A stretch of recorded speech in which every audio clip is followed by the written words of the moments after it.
Okay, good evening, everybody. You're very welcome to the first COLA First Weds for 2021. And we're delighted to have a very distinguished panel tonight. And I'll be introducing our host in a moment. Delighted again to be working in partnership with the Department for International Development in Maynooth University, and to have Niamh Rooney here tonight, who'll be moderating. My name is Mark Cumming. I'm the head of COLOV. COLOV is the Association of Development Workers and Volunteers, people who've been involved working in international development, and also those from the Global South living in Ireland and who are interested in working with ourselves and others interested in making the connections between local and global justice issues. As Ireland takes on its role in the UN Security Council, our theme tonight is to look at how Ireland can play that role to best effect in support of the Palestinian people. Just to acknowledge the support of Concern Worldwide, who are behind us on the first WEDs, and also to say, if you're interested to get involved in COLOV, we're delighted to welcome people into membership, and maybe you could get involved in one of our activist groups, such as the Justice for Palestine group, who have been behind organising this particular event tonight. Again, please do like and subscribe to the YouTube channel. Feel free to share out the video tonight on your social media as you're watching it, and let your friends know. If you're tempted to support our work, go to our website, colov.org, and maybe see about donating to our work there. That'd be great. And also feel free to drop questions into the live chat, and our moderator will moderate them as the night goes on. So do enjoy, and Niamh, delighted to hand over to you. Thank you, Niamh. Good night. Thank you very much, Mark, and good evening, everybody. So my name is Niamh Rooney, and I'm an assistant lecturer with the Maynooth University Department of International Development, working with undergrads and with postgrads on our MA in International Development Programme, and preparing for MA in Peacebuilding, Security and Development Programme starting in September this year. So I'm delighted to share this evening with you all and keen to start our discussions. So first, let me welcome our online audience. Thank you very much for being here, folks. And just to give you a brief order of things for the evening, we'll have some introductions and initial questions for panelists, followed by an opportunity for panelists to make comments on each other's contributions, and then some time for questions or comments from the audience. So please do remember to pop your comments in chat. And now a very warm welcome to our panelists. I'll give a very brief initial introduction to each of you, and perhaps you could add something personally later. So we're delighted to be joined this evening by Abeer Mashni. And Abeer is an expert in the field of development and policy formulation in Palestine. She's worked for the Prime Minister of Palestine in charge of development projects and drafting the government policy framework for Area C in the West Bank. Abeer has 20 years of experience in education, state building and local government. And currently Abeer works as social safeguards specialist at the World Bank office in Jerusalem, providing support to the development and planning of the bank's operations in Palestine. We also have Richard Falk with us tonight. And Richard is the chair of global law at Queen Mary University, London, and professor of international law emeritus at Princeton University. Richard is the author of over 50 books, with his latest publication, a political memoir entitled Public Intellectual, The Life of a Citizen Pilgrim, just released. So congratulations, Richard. And between 2008 and 2014, Richard served as UN Special Rapporteur for Human Rights in Occupied Palestine. And Richard has been nominated annually for the Nobel Peace Prize since 2009. And last but not least, we have Eamon Meehan. Eamon has worked for over 30 years in the humanitarian and development fields, with 27 years of experience with TROCRA, including the final 16 years in director and deputy director roles, and with a wealth of experience in tackling poverty, inequality and injustice globally. And Eamon has recently completed a master's in international human rights law at the Irish Centre for Human Rights at NUIG. Congratulations, Eamon.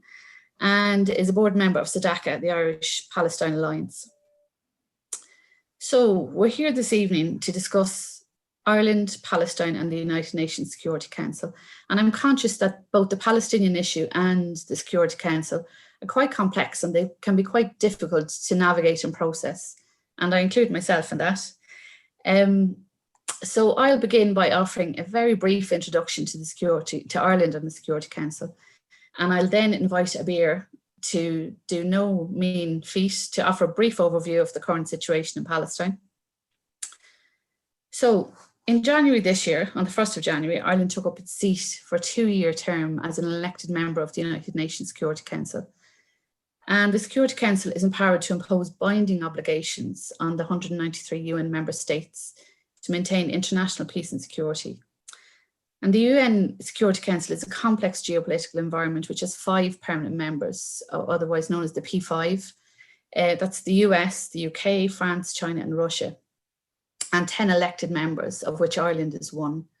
So they meet regularly to assess threats to international security, addressing issues that include civil wars, natural disasters, arms control and terrorism, and to take actions on issues of gross human rights abuse and genocide. So the Council remains largely unchanged since its founding post-war in 1946, and there's many criticisms of the Security Council. The legitimacy and the credibility of the Security Council is linked to its capacity to act, and in its current form, the veto power of the 5 permanent members very often limits or blocks action. And in addition, in its current format, huge areas of the globe are underrepresented, such as Africa or the BRICS. And there have been repeated calls for reform. However, those in power, the P5, are not necessarily inclined to relinquish that power easily. So Ireland ran a successful campaign for a 2-year term on the Security Council, and it began its tenure on the 1st of January this year, together with India, Kenya, Mexico. And during its term, Ireland has pledged to engage constructively across the full range of issues discussed by the Council on the basis of 3 core principles. So building peace, strengthening conflict prevention, and ensuring accountability. Ireland both presents itself and is often viewed by others as a consensus builder and as a strong advocate for accountability, and intends to leverage these strengths during its term. Ireland also pledges to promote adherence to international law and pledges to push those issues regardless of difficulty in making progress. And in addition, Ireland will hold the presidency of the Council in September of this year.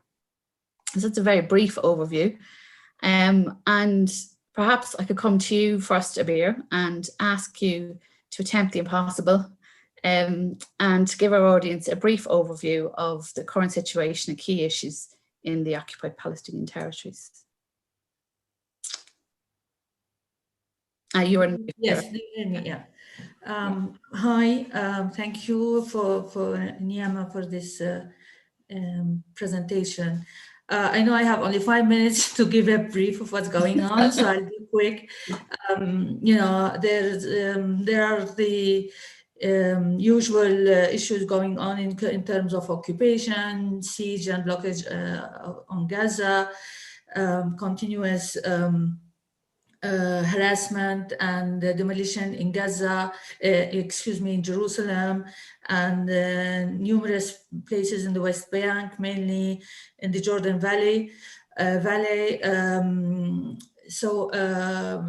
You know, the issues to underline are mainly the settler violence that has been long since became routine in the West Bank, but then since the young old Israeli settler died during an Israeli police chase near a settlement in the West Bank, settlers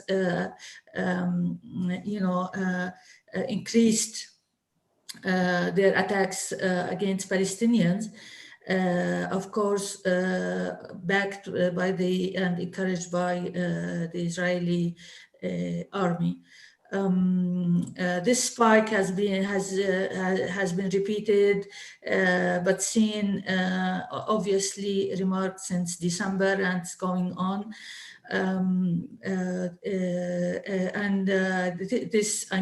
Some people say that the state of Israel did nothing about it. Actually, they have always been sometimes even escorted by Israeli soldiers, but some people link this also to the Israeli elections, the coming Israeli elections, where settlers are taking advantage of this. in Jerusalem. It's important also to say that the COVID-19 situation made a kind of, blockage on information and what's going on in the Palestinian territories, mainly in the Jordan Valley, as I mentioned, but also in East Jerusalem, demolition of houses, forced displacement of people living in houses in the old city, but also some of the hotels has been taken and been converted to settler houses or settler synagogues. Demolitions, as I mentioned, also is in spike. On the Palestinian level, I probably have heard that elections are foreseen in the next month. So hopefully this will work this time.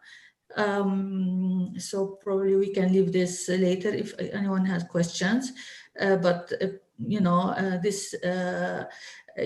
Elections are very welcomed by the Palestinians, especially that Hamas and Fatah are leading the process, and we hope that we will maintain this and elections will take place. Otherwise, the COVID situation has been affected the entire population of the world, but mainly something probably to highlight is that while Israel has bought the vaccines, the Pfizer vaccines, and started to vaccine its population, it has not provided any of the vaccine to the West Bank or Gaza population. This is to be highlighted also as part of the occupation responsibility vis-a-vis the Palestinians who are under its control and direct occupation. So this seems this seems to not be raised in the media, if we can say, or the press, regarding Israelis on one side having the vaccination, while almost 5 million Palestinians are deprived of the right for vaccines and healthcare. So I'll stop here and I'll take any question later. That's brilliant, Abeer. Thank you very much. I appreciate that, and well done. You did manage to cover a lot in a couple of minutes. So maybe, Richard, if we could come to you first, and when as soon as we're here to talk about Ireland, Palestine and the Security Council, so you have first-hand experience of the UN Security Council and knowledge of the internal workings of the UN. And given the complex political agenda, the deepening divisions within the Council, and that Ireland is a small nation state, what do you think Ireland realistically can hope to achieve during its term, and in particular to advance Palestinian issues? Thank you very much. I'm happy to be part of this panel, and particularly to have the opportunity to congratulate Ireland for its election to the Security Council, and my hope that it will take advantage of this opportunity to do what is possible on the Security Council. It's, as Niamh pointed out, it's the one organ of the UN that can reach obligatory decisions. And Israel has a terrible record of defying international law and UN authority. And therefore, it plays directly into that emphasis that Ireland has pledged to pursue, which is accountability. And I would recommend that be the focus of Ireland's effort. In the Security Council, as Niamh again pointed out, the obstacle to making it an effective instrument for the pursuit of justice is the veto power enjoyed by the 5 permanent members. And that goes back, those 5 permanent members owe their status to being victorious in World War II, which is now a long time ago. And there's been no adjustment in its membership or its authority or the use of this veto since 1945, which itself is an institutional scandal that might be addressed at some point. And in no issue, I would argue, has the veto been more abused than in insulating Israel from appropriate criticism and action that would be called for in the aftermath of failing to uphold its most fundamental obligations. And ironically, Palestine, more than any other issue facing the international community, is one where the UN has a special responsibility, because the British dumped the issue onto the UN after they no longer wanted to be a mandatory power at the end of World War II. And so the UN has not really lived up to its obligation to find a just solution to the conflict that has lasted for these 75 years and really preceded the formation of the UN. I would say that there are 2 ways that Ireland can bring this situation to a visible audience around the world. The first is to concentrate on the flagrant, continuing defiance of UN authority on the settlements, which, as the UN declared in a unanimous resolution back in 2016, is a flagrant, they called it a flagrant violation of international law to establish and extend the settlement phenomena. And that would be in a way, the easy path for Ireland to take, because you have a Security Council resolution, which in the Obama presidency, at its very end, US abstained, much to the anger of the Israeli government, which felt that an abstention was an abandonment of its protection of Israel. So the vote was 14-0 in the Security Council. And so that gives a very strong wedge issue for Ireland to pursue. The more dramatic issue would be the apartheid issue. And Ireland, by its experience and its own, has a credibility probably greater than any other country except South Africa to raise the issue of both settler colonialism and apartheid in the context of the ordeal endured by the Palestinian people for so long now. And this might have seemed like a radical proposal a few years ago, but just within the past weeks, the most respected Israeli human rights organization, B'Tselem, issued its own report declaring that it was unmistakably confirmed by Israeli policies and practices and laws that it has now established an apartheid regime that extends over all the territory it occupies, including its own state. And this is a very dramatic new development. The UN had previously reached similar conclusions in reports and did one thing that B'Tselem did not do, which is to say it's not only apartheid in the territories, including West Bank and Gaza and East Jerusalem, but it's also apartheid in a form that has affected up to 7 million Palestinian refugees and exiles who were fundamentally displaced from their own homeland and not allowed to return. That's an issue that it seems to me deserves discussion. One can anticipate a veto, but it still would bring the issue to the world. And the greatest hope for Palestinian justice at this stage is a combination of resistance by the Palestinian people and global solidarity initiatives. And one thing the Apartheid Initiative would do is to give legitimacy to the BDS campaign around the world.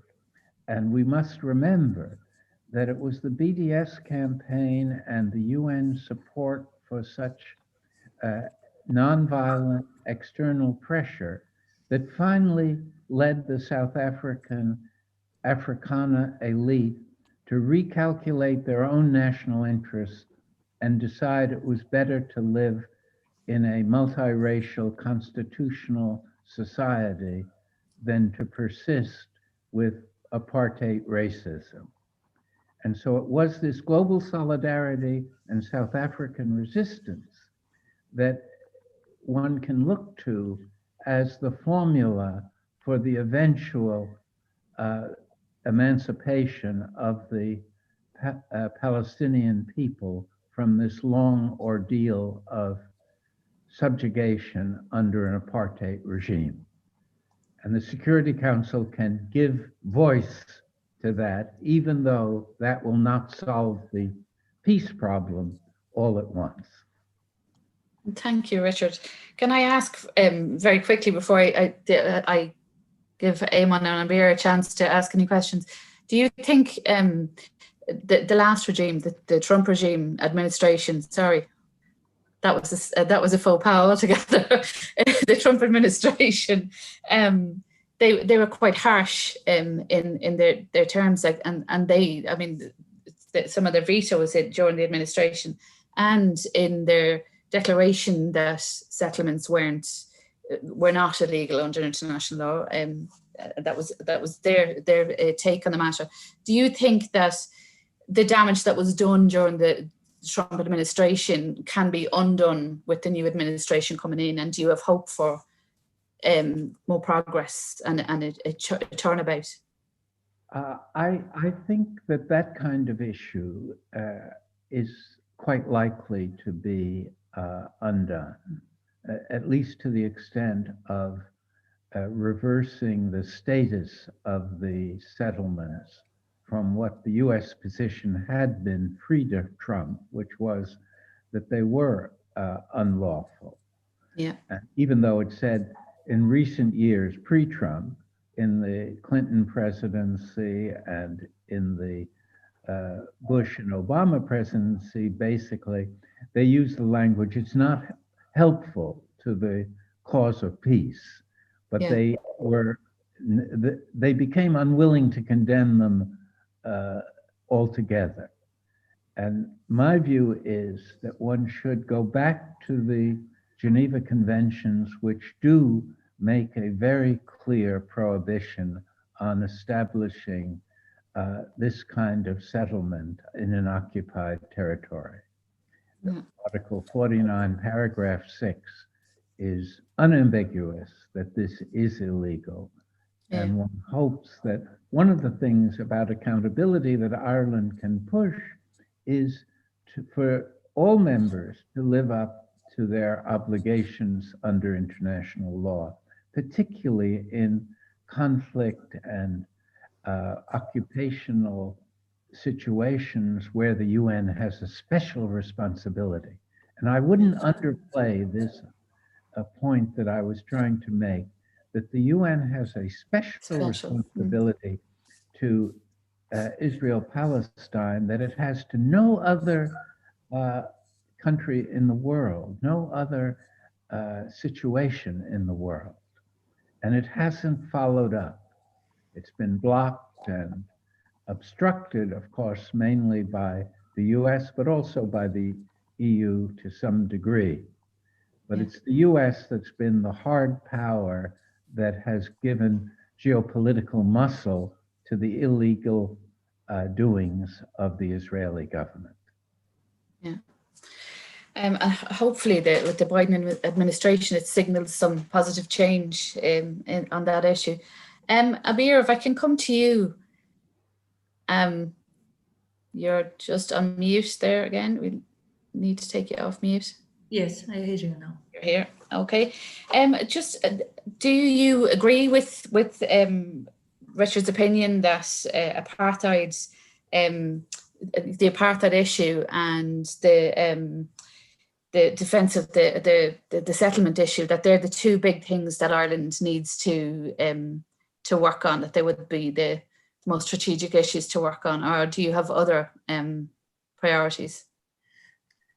Absolutely. Actually, it seemed like I worked with Richard Falk for this presentation, because he underlined the major issues regarding what to be done.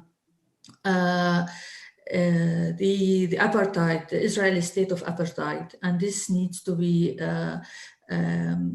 clearly raised within the Security Council. Of course, Richard Falk said that there's always the veto, the American veto, but this is not the issue.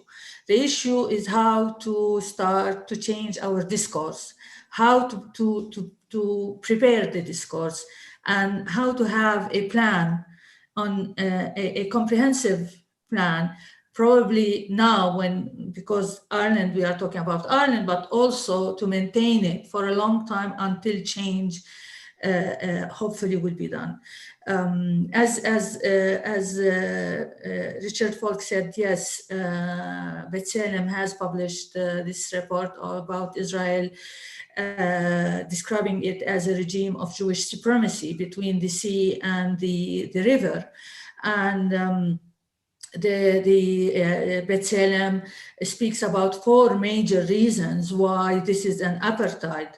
It's because of the demographic engineering that has been conducted over long periods. So it's not just suddenly we have discovered that there is an apartheid. This has been going on for a long time, and it has been prepared for. So the demographic engineering, by giving the Jews all over the world the right to come and have the Israeli nationality and live in the country to their children and grandchildren, while blocking and preventing any Palestinian from having the right to visit the country.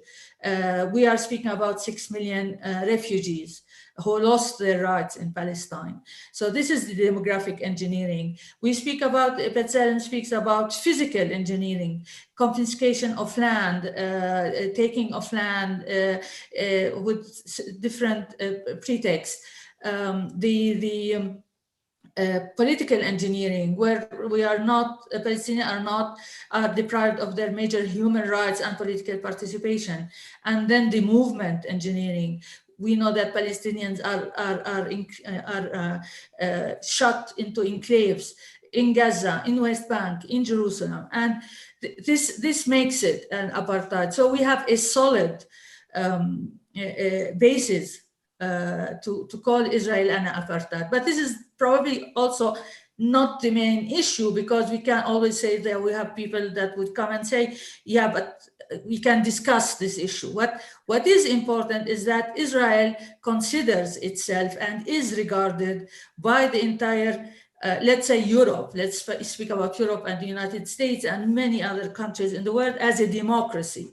How come Israel can be a democracy on one hand while it is an occupying power on the other hand? This is very important. This is very important. You can't see Israel, work with Israel as a democracy while we know that it's an occupying power. So yes, I agree with Richard Falk regarding the apartheid regime and making it part of the lobbying and the action plan that is important. Now, the apartheid, what makes also Israel an apartheid state is the settlement. You have hundreds of thousands of Jewish settlers living in the West Bank.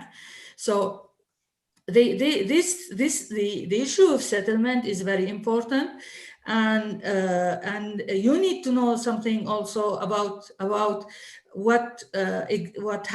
about the law, the Israeli basic law that has been voted in 2018, which stipulates, and I'll quote, "The state considers the development of Jewish settlements a national value and will take action to encourage and promote the establishment and reinforcement of such settlements." So it's done by law. It's not only an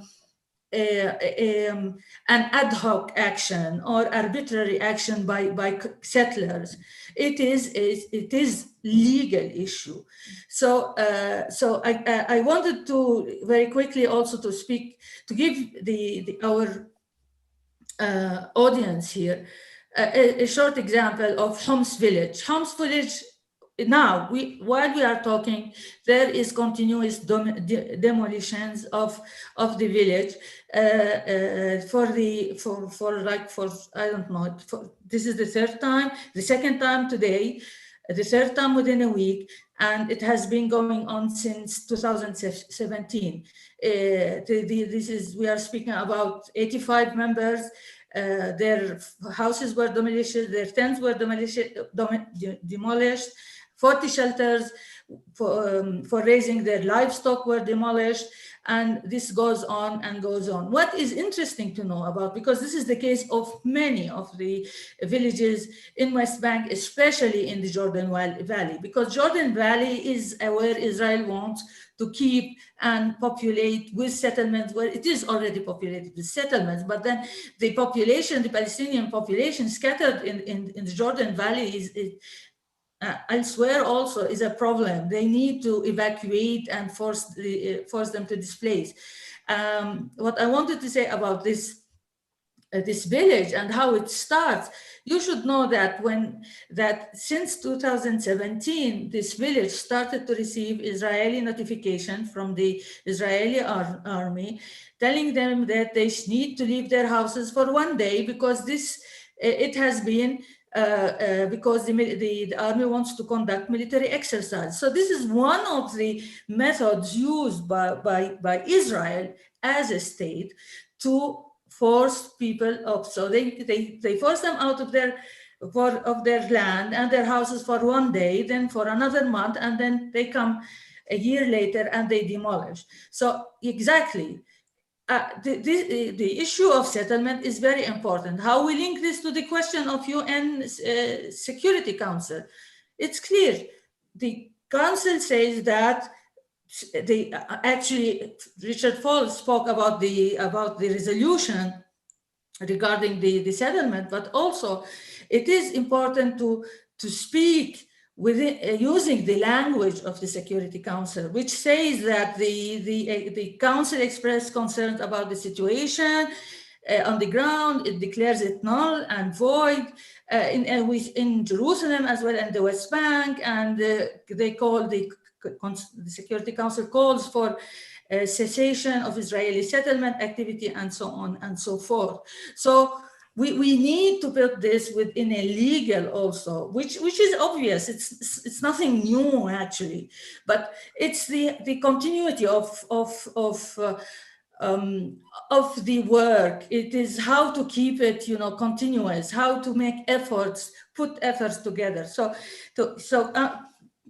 what do we conclude? What do we need?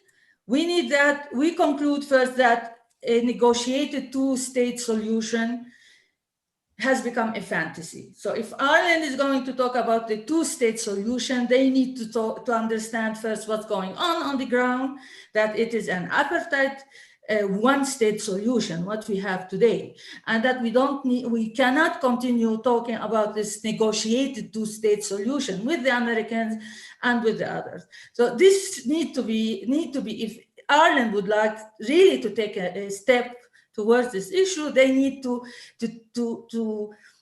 clarify and to speak in the name of reality and not in the name of diplomacy. So for now, there is no solution in sight. Nobody thinks that, I don't think there is a solution in sight. So if you ask my opinion, Palestinians don't believe there is a two-state solution, even if, you know, the Palestinian leadership, they keep mentioning this, but we all know that this is not reality. So what to do? Well, we know that the reality says there is one state, the state of Israel, between the sea and the Jordan River, and it's an apparatus of power. And this apparatus of power is recognized by the international community, and the policies and actions affect the lives of everyone in the area. We start from here, while exposing you this reality.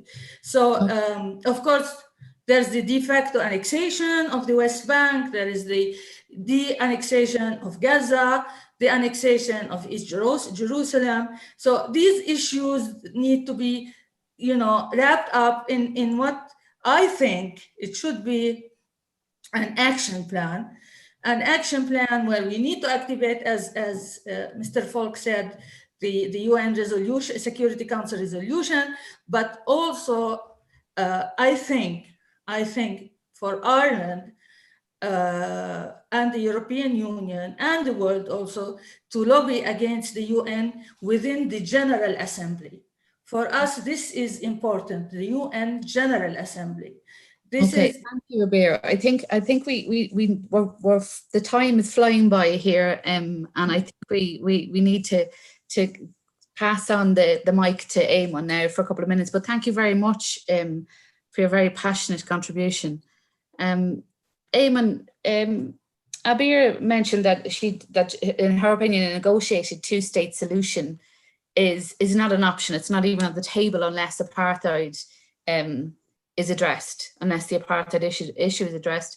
I'd like to hear your opinion on that. And also I wonder, the occupied territories bill, which is at a bit of a standstill here in Ireland at the moment, how important do you think that is in progressing the occupied territories bill and linking that to the apartheid state and the whole issue of Palestine and accountability within the UN system? Yeah, thanks very much, Niamh. I'll come at both of those. I mean, I think what Richard and Abeer have said in terms of the space within the Security Council and the direction of travel that Ireland should take is absolutely correct. I think it might be interesting just to look back over the last few weeks even, and to look in a little bit more detail at what our Foreign Minister, Simon Coveney, has said. First of all, in a major speech to the Institute of International and European Affairs here in Dublin recently, and then in his first opportunity to give a speech at the Security Council, at the quarterly discussion on, as they call it, the Middle East and the question of Palestine. And just as interestingly, a speech yesterday given by Sonia Hyland, who is the political director in the Department of Foreign Affairs. And what's really interesting about both of those is how far down the agenda, Ireland's agenda at the Security Council, actually you find issues related to Palestine. So for instance, Ireland will be the facilitator for UN Security Council Resolution 2231 on the Iran nuclear deal. There'll be a co-pen holder with Norway on humanitarian access to Syria. They'll chair the Somalia Sanctions Committee. They'll be working on conflict prevention in West Africa, the informal expert group on women, peace and security, and a new expert group on climate and security. Now, these are the expressed priorities of Ireland for the next 2 years, or certainly for the first year. Some, mention of the Middle East peace process, as they call it. And in Simon Coveney's speech last week at the Security Council, you know, he condemned settlements. He talked about Ireland's position in support of a two-state solution on the 1967 borders, East Jerusalem as the capital. All of that condemned settler violence. You know, you could look at it and say, this is a powerful presentation of Ireland's principled foreign policy in relation to Palestine, Palestinians, the territories, and Israel.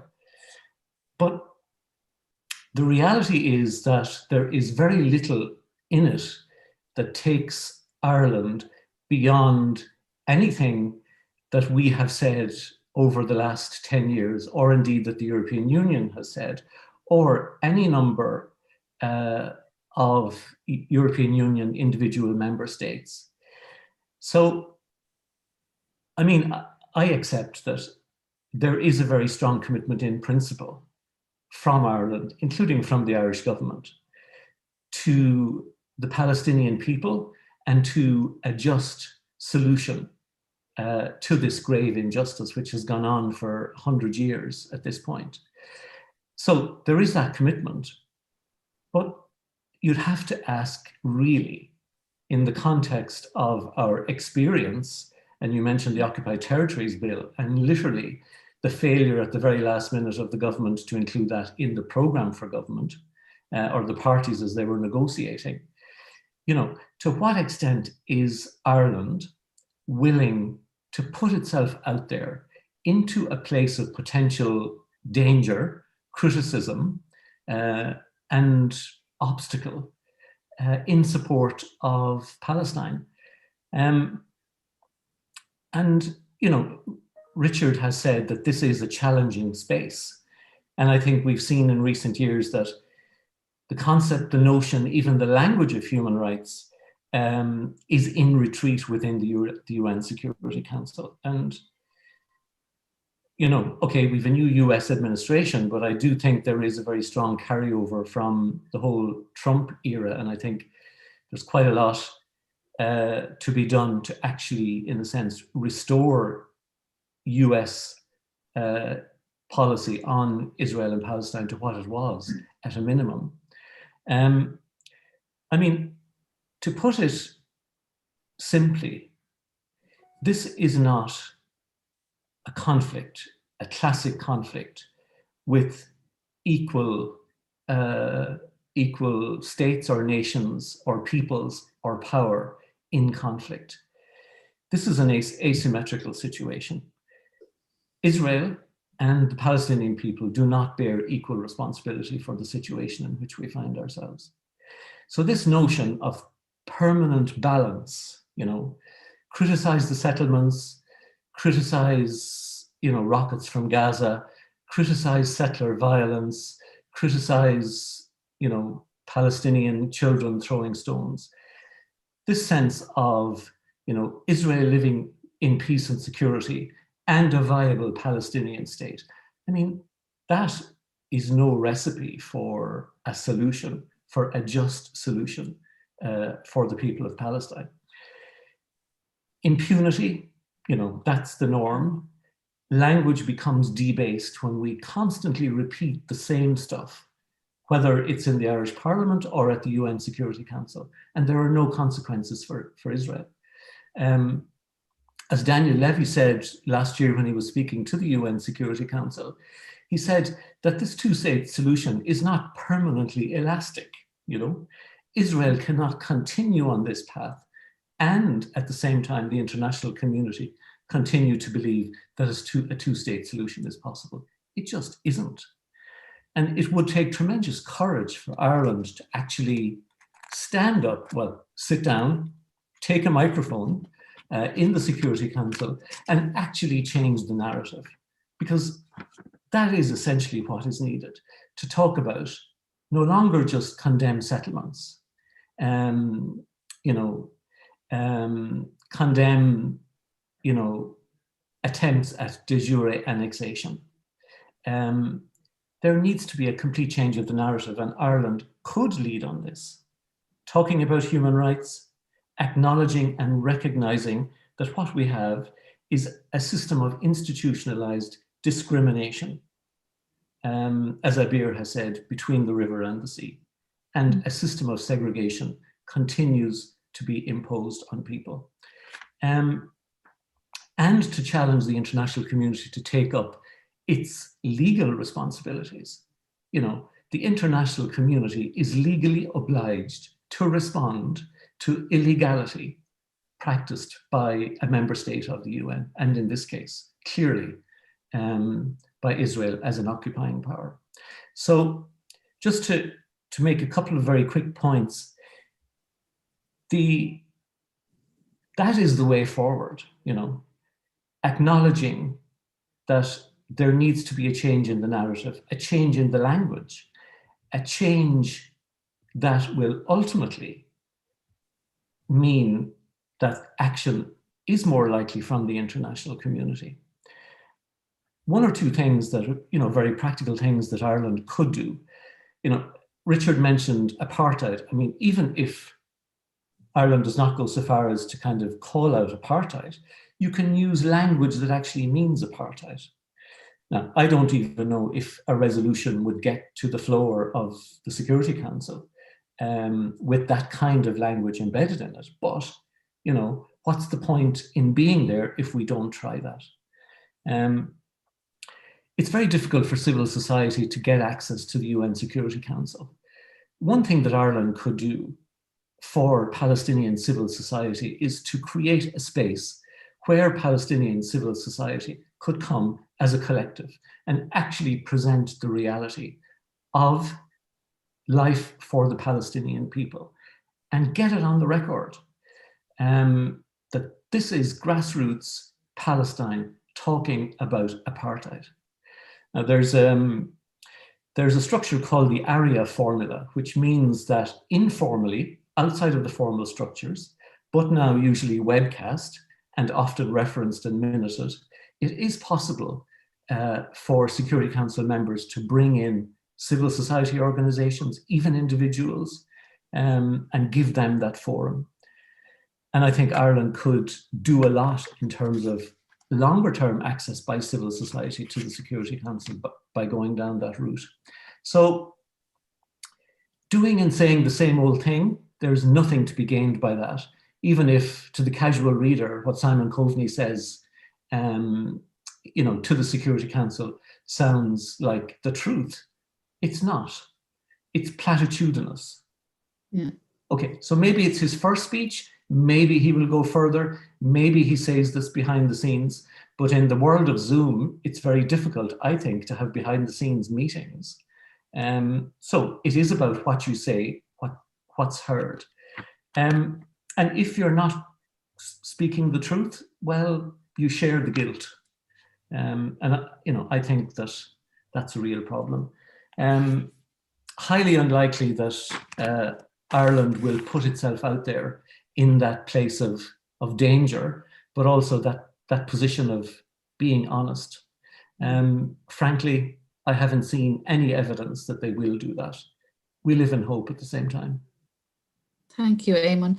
And I heard the same thing as you heard, that Ireland's Sonia Hyland spoke and said that Ireland were willing to take on the difficult challenges, to put themselves out there and take on the difficult challenges. But I also noted, as you did, that in the list of responsibilities that Ireland and the roles and responsibilities that Ireland had put themselves forward for during their term, Palestine didn't feature. It wasn't among one of those issues that was mentioned. And I did notice that too. I think if we don't mind, I'm checking the time and we're at 10 to 8. So I think we might, I might take one of the questions from the chat to ensure that the audience gets to ask some questions. So we have a question from Emily. And Emily asks, what are the disadvantages of Palestine having observer status in the UN? I think there's a second part to that question, but I think we've talked about that, which is around the hope for recognition of a state of Palestine. What does any Richard or Abeer or Eamon, would you like to comment on that? What are the disadvantages of Palestine having an observer status in the UN? Well, I can say a few words.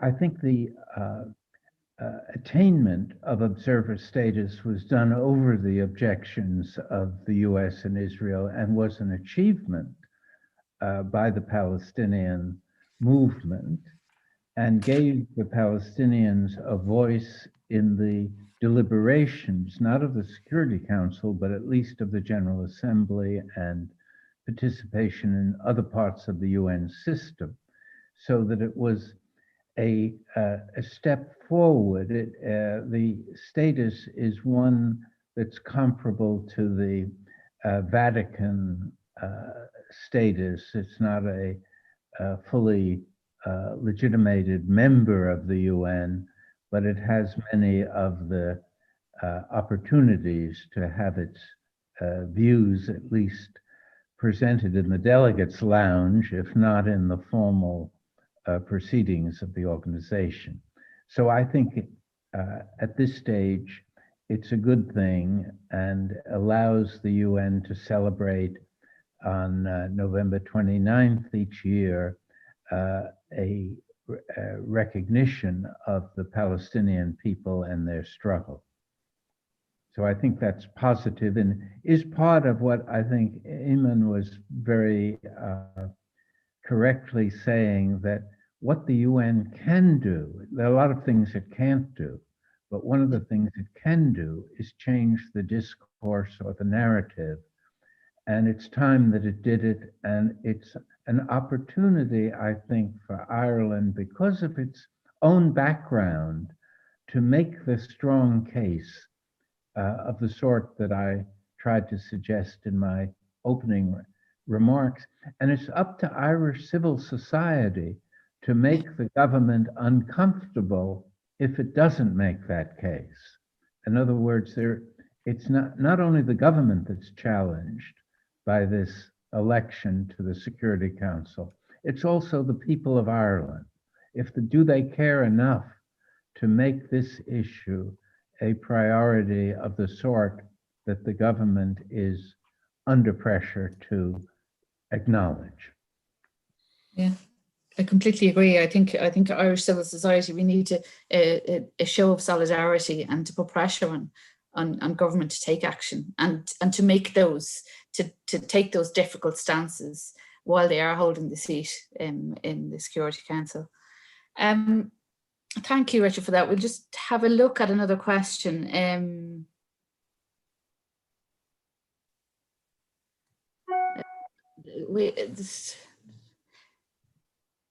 Encourage you into there's a question. I think we've discussed it a little bit, but I might add to that. There's a question: how could Ireland encourage the UN to challenge the continuing USA use of the veto and promote democracy? And I think we've discussed that quite a bit. And one of the things that I did hear, I attended the same seminar as Eamon yesterday, was suggestions that, you know, to be realistic in what Ireland can achieve and changing that getting the big four, the power, the P5 to relinquish their power is probably not something that's going to happen, but that maybe looking at getting them to commit to not using their veto power for in crimes against or human rights abuses and the case of genocide, and including on that issues around Palestine and highlighting that special protection that that Palestine has within the UN, as you pointed out earlier, Richard. Maybe those are other ways that you can kind of circumvent that whole power issue. Would you have anything to add to that, Eamon or Abeer or Richard? Yeah, I mean, you know, I agree totally with Richard that, you know, our membership of the Security Council isn't just our foreign minister and his team. it is the people of Ireland and Irish civil society. And we have a responsibility to ensure that our views and our demands are actually represented in how our country actually presents itself at the UN. At the same time, and without wishing to be too negative, Ireland, like the US or Russia or any other country, Israel even, has interests, political interests. And, I don't think we're out of the Brexit woods by any means. And no Irish government is going to do or say anything in the public sphere without somebody at the minister's shoulder whispering in his ear, what will the US think of this? What will the US think of this? What will our friends on Capitol Hill say? What will the Irish caucus view of this be? And there is a very strong pro-Israel lobby within the Irish caucus in Washington. They're concentric, they're overlapping circles. And there's that space in the middle where, the Irish interests for that lobby and Israel's interests overlap. So that's something that's always going to be on Ireland's radar, which is why I suppose I'm less than convinced that we will do what seems just and fair, especially on such an issue that so many Irish people feel strongly about. Yeah. Just a word? Yeah, Richard? Yeah, see, I think from the point of view of the Irish people or Irish civil society, they need to, well, it's easier said than done, but political realism of the sort that Eamon suggested, and I agree with his analysis, but if you accept that analysis, then you're led to a position where nothing seems worthwhile, because the primacy of geopolitics on this issue is so strong that it is totally unrealistic to expect the suspension of the veto for human rights issues or for respect for international law, and it's paralyzing. So my sense is that from the point of view of the Irish people, they should struggle for what they believe the government should do. And whether they do it or not is another question.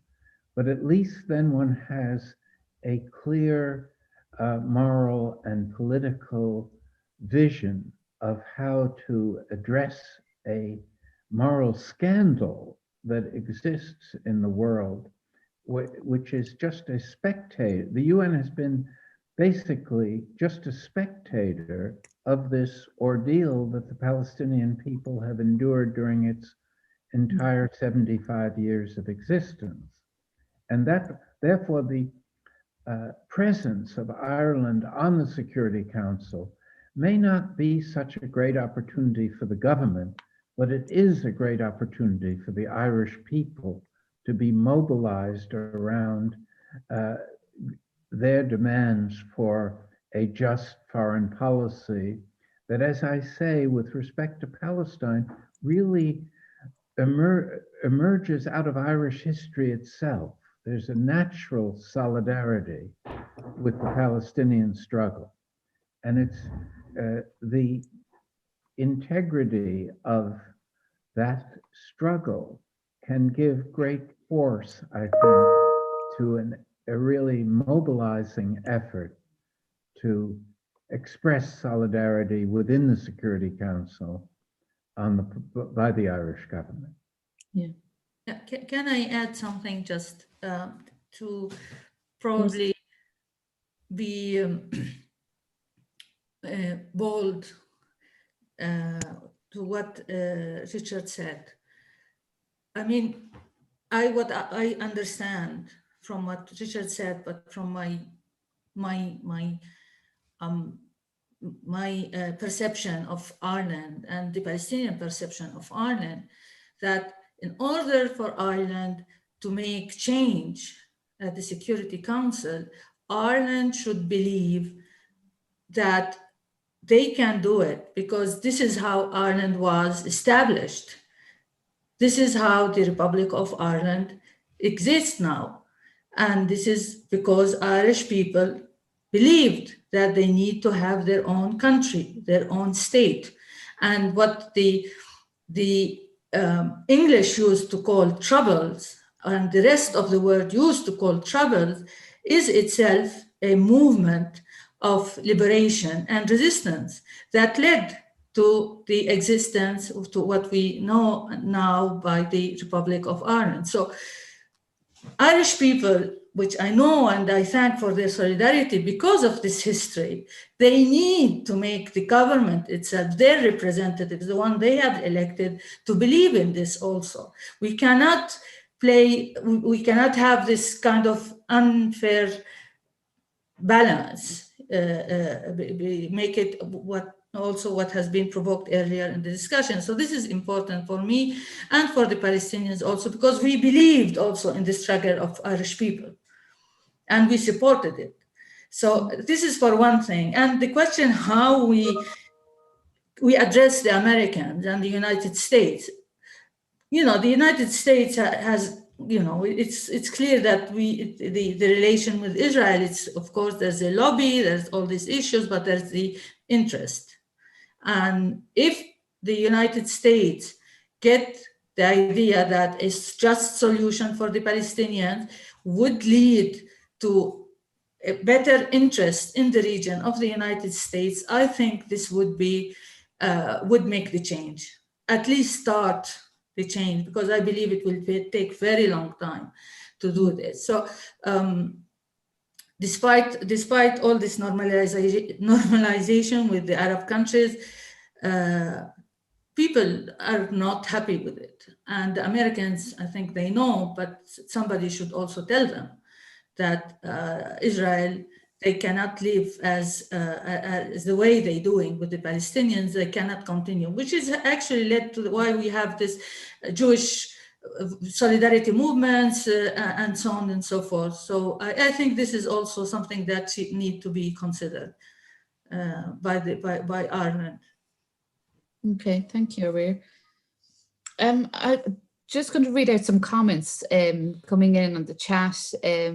So some comments from viewers. So we have Anne Stewart who's saying, I think the Irish government has to move from supporting Palestine in principle to doing something more, which echoes what you were saying specifically, Eamon, and I think what all the panelists agreed on. And a comment here, perhaps we could focus on that question of what people can do in Ireland, and we've discussed that a bit, but maybe do we have more specific suggestions? So we need to lobby our government, we need to lobby our TDs, and push those issues, show support, show solidarity, show support, but push our elected representatives to raise those issues, both here in Ireland in the Dáil and at Security Council level.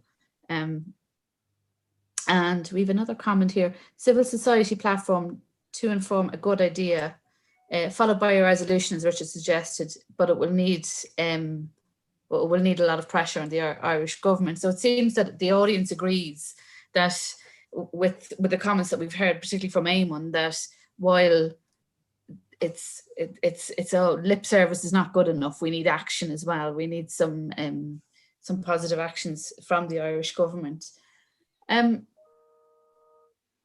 I've one thing I'd like to raise, and which I think has implications. We mentioned earlier on that the language of human rights is dampened down a bit in the Security Council and in debates globally. And something that's very relevant, I think, to the Palestinian issue is anti-Semitism, and the accusations of anti-Semitism if you're pro-Palestinian. And I know there was some, there was a working definition of anti-Semitism proposed by the International Holocaust Remembrance Alliance. And, you know, I think depending on how you interpret it,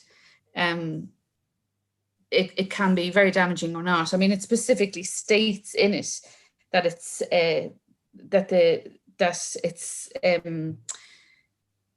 it's not anti-Semitic if you're applying the same international human rights laws and an international law on Israel as every other country, that you're not singling them out. They've been treated the same as other countries. But do you think that this definition of this working definition that's put forward and that it's gaining traction on anti-Semitism is dangerous? Can it be? Is it something that should or can be addressed in the UN Security Council, or in what form should it be addressed? Well, maybe just I can kick that off. I think, you know, anti-Semitism exists. It's a problem. Mm-hmm.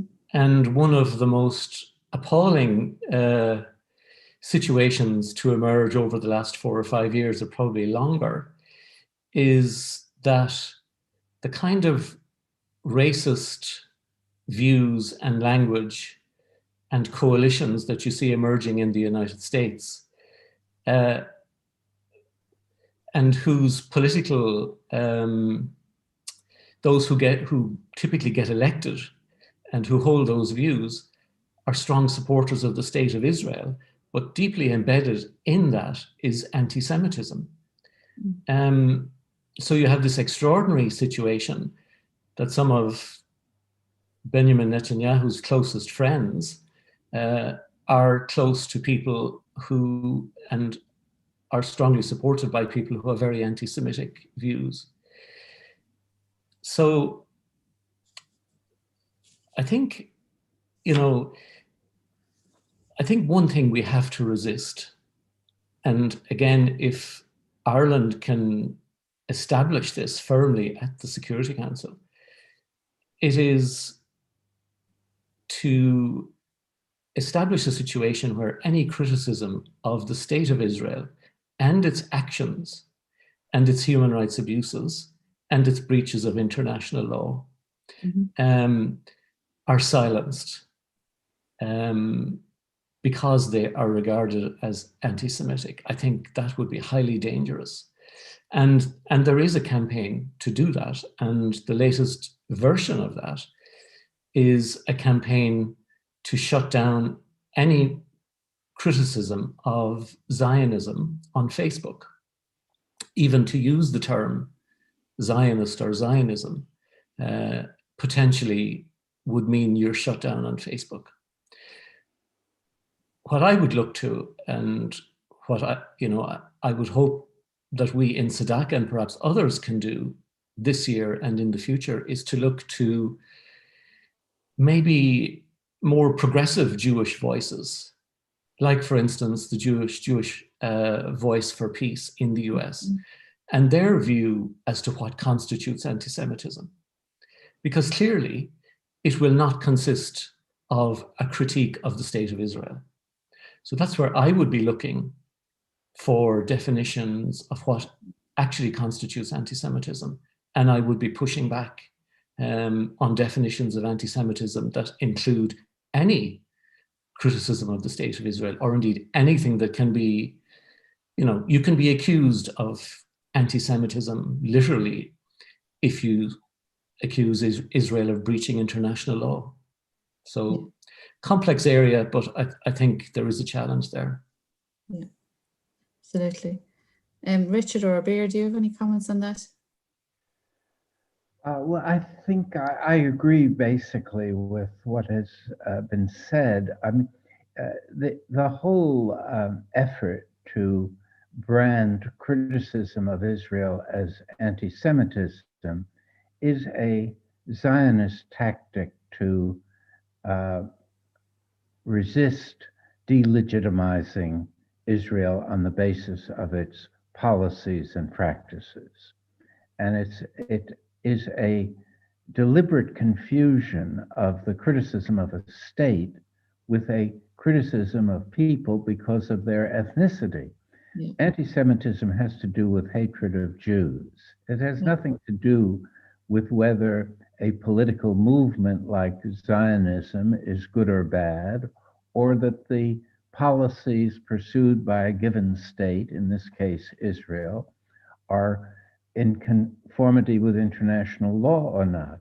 And Israel is shielded from criticism despite what I've been trying to stress, which is the special responsibility that it should possess toward the UN to uphold the UN Charter, to make peace with the Palestinian people on the basis of international law and human rights. And it's been shielded from this by geopolitics, by the interposition of the US and to some extent the EU that won't allow the majority of people and the majority of members of the UN to create a policy that would impose the kind of sanctions on Israel that were imposed on South Africa. See, you can ask the question, why has the UN failed the Palestinian people in a way that it didn't fail the African majority in South Africa, where it rose to the challenge, and it only rose to the challenge after a strong effort in civil society to mobilize pressure, especially on the US and UK governments. But it happened, and it should happen here. It's long overdue.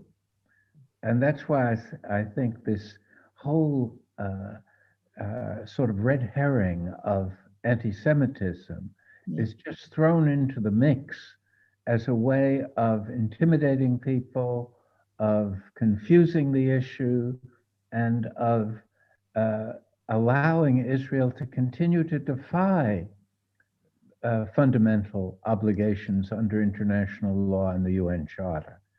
So it's important to repudiate, not be intimidated, and exercise freedom of expression.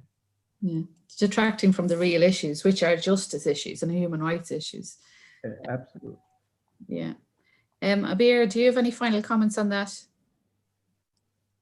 Well, I think it has been covered, and well, as Palestinians, we understand that anti-Semitism is used by Israeli government to halt all, whatever movement or, things that to be done for the sake of Palestinians. But I think this is, I mean, as Palestinian, I can't, you understand it better than I do, because for me, I understand that it has nothing to do with the anti-Semitism, and Israel is a colonial project that has not, that has been built on land taking and occupation. So, but I do understand the risk for Europeans and Irish. But apart from this, if you allow me just to highlight, go back to what Irish civil society organizations can do. I mean, I find it flagrant that the Irish government is collaborating with the Israeli police, and all, we learn about. I mean, I do understand that sometimes we do have agreement, we do have kind of economic, agreements, trade agreements, because this is like, one globalized place. But then why Ireland needs to do such kind of collaboration and agreement with a state that uses all these, all these methods against human rights. I mean, this is really, I don't understand it. I don't understand why Ireland needs to do this with Israel. I mean, if they need to do it, there are other countries in the world. I mean, it seems like we have this mindset where, everyone is believing in this myth that Israel is the lead in the high tech, Israel is the lead in policing, Israel is the lead in while we do have, Europe is a lead in everything almost. Why do we need to go to Israel? So I think this needs justification. And because here we speak about human rights and not anti-Semitism, which is a global issue. So I wanted to raise this issue actually before it's not directly linked to our discussion today, but I think this is very important. Of course, this also links us to the BDS movement, the sanctions, and these are all things that we don't need to lose hope. I know there are lots of laws, lots of sanctions are put by Israel and other countries on the BDS movement, but within Europe, this is the basis of democracy in Europe, that citizens of European Union, they have the right to select and choose and to say no for what we don't need to impose things on them. So this should be seen from your perspectives and not our perspectives. Okay, thank you very much, Abeer. And I think I just see in the comments here, there's I've been asked to highlight just the contact details for the Justice for Palestine group will be in the video description if viewers would like to subscribe to the Justice for Palestine group and the Call of YouTube channel. But and to members of the audience who aren't currently engaged with the Justice for Palestine group, there's an avenue for you to become engaged. And for us to mobilize civil society and strengthen civil society. I think it's almost 8:20, so I think it's time for us to wrap up. And so maybe I can just wrap up with a couple of quick points that I suppose that we can reiterate. And if anyone from the Irish government is listening to us at the moment, we have some recommendations that we'd like you to hear. And I suppose that is again to reiterate and remind the Irish government and all of the other UN member states that the UN has a special responsibility to Palestine, and it needs to fulfill those responsibilities and obligations to Palestine.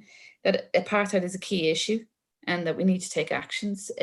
There was actions taken and sanctions taken against South Africa, and we need to be repeating those actions, similar actions, following a similar campaign now, and working on the apartheid issue, and pursue the resolution settlements that needs to be raised again and needs to be pursued and advanced and upheld in the UN Security Council.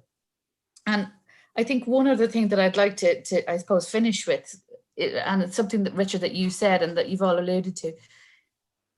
This, when you look at all the challenges and all the barriers, it seems like there's, you could almost despair and think this has been going on and on and on for years. We're repeating the same things, getting nowhere, and can lead to despair. But we need to not despair, and we need to always have hope and continue to have hope. And as you said, struggle for what, if the Irish civil society and the Irish people can continue to struggle for what they believe in, and continue and take action on what they believe they should do, and put pressure on the Irish government to the Irish civil society should mobilise and put pressure on the government and raise the issues and stand in solidarity with the Palestinian people. And I'll ask say thank you very much to our panelists for being here. And I'll ask you all if you have a final message of hope, if we can end on a message of hope, and if you have a final comment of hope for our audience.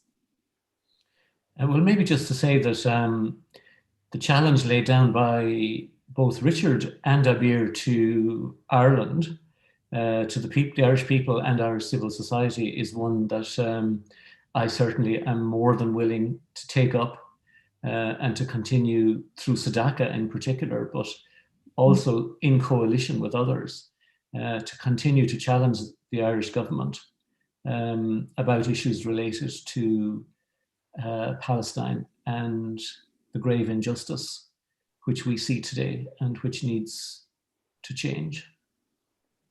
Thank you very much, Eamon.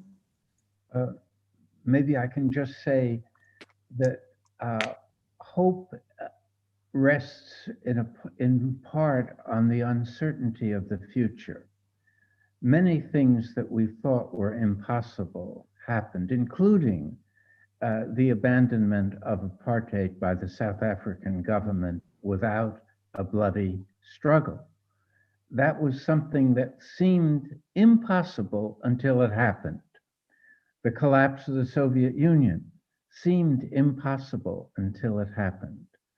And so the lesson, I think, is that we should struggle for what we believe in a realization that what seems difficult at the moment can change overnight by things we can't foresee. So the best practice is engagement with what you want to see happen. And at least then you've done your best to make it happen. Thank you very much, Richard. Very well. Yeah, I mean, hope for Palestinian is their bread and water. So it's without hope, I think we won't be smiling, at least.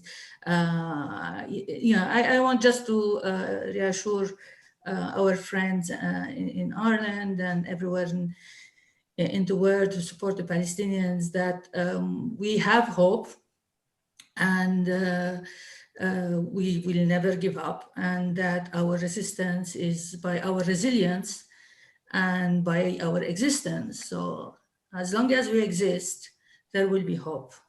Thank you very much. Very well said, Abeer. Thank you very much. Thank you very much to our panelists for being here tonight, and to our audience for your comments. It was a pleasure. And one final note, remember, we need solidarity, we need civil society to act. And one way that you can act this evening is by liking and sharing the YouTube the YouTube channel and streaming and the stream from tonight, and sharing this video from tonight to raise awareness of these issues. We can't expect people in civil society to act if they're unaware of the issues, if they don't understand them properly. So raising awareness by sharing these videos is a great place to start. And thank you very much, everybody. Thank you. Thank you, Niamh. Thank you. Take care. Good night, everybody. Good night. Good night. So we're still here, guys. You don't all have to jump off if you don't want to. Thank you so much.